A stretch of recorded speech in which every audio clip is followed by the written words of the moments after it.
Did you face problems in making payments through Google Pay, PhonePe, Beam, and Paytm last week? Well, you were not alone.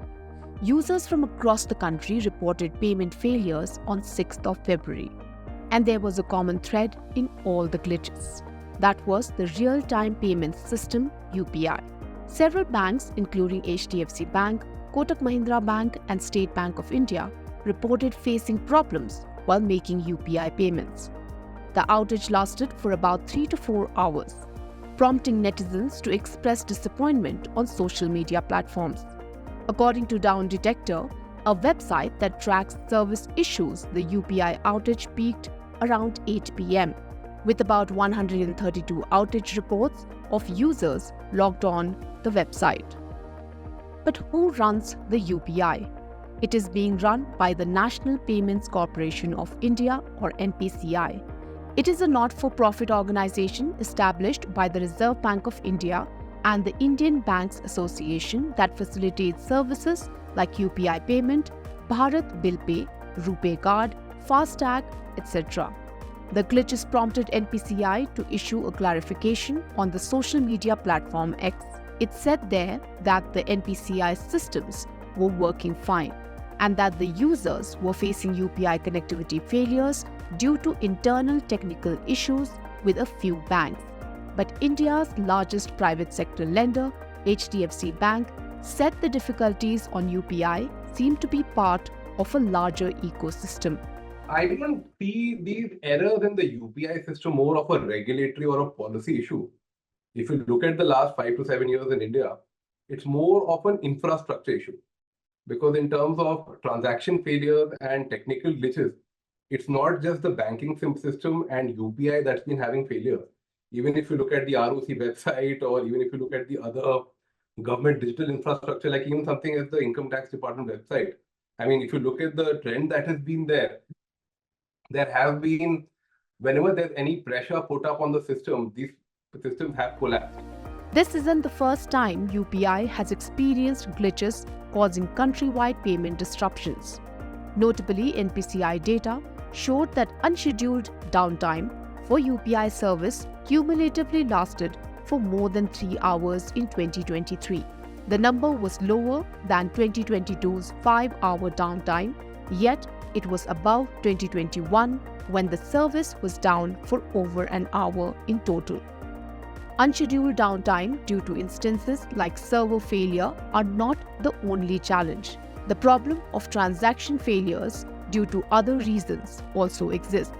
Last year, a consumer court in Kullu, Himachal Pradesh, directed Bhim app to pay 20,000 rupees with 6% interest to a UPI user who had filed a complaint against Bhim app and SBI Solan branch seeking redressal for a failed transaction and alleging deficiency in service.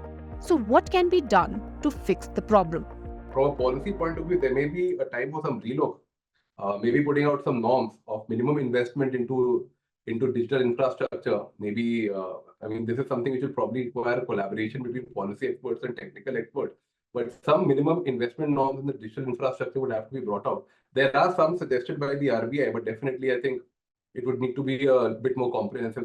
We don't know whether this problem is at the bank's end or it is at NPCI's end.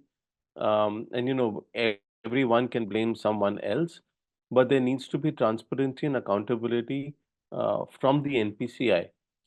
NPCI is a private company. It's a private non-profit company. And so it is not accountable under RTI.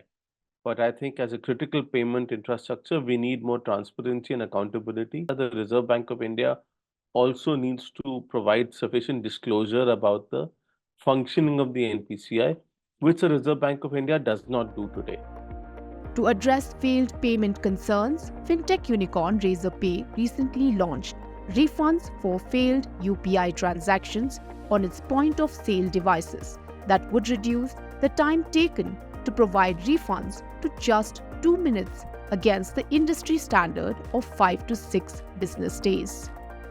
Fintech's post CEO Vyas Nambisan said that the move would help merchants offer a more seamless payment experience to their customers as they normally lose their business in 30 to 40% of the cases where the customers are unwilling to make a double payment via UPI in case of a failed transaction. According to Nambisan, 5 to 15% of UPI transactions see friction due to pending status. UPI transactions hit a new high in value in January by touching 18.4 trillion rupees. UPI transactions were 52% higher in volume and 42% higher in value last month as compared to January 2023. Evidently, the stakes are too high.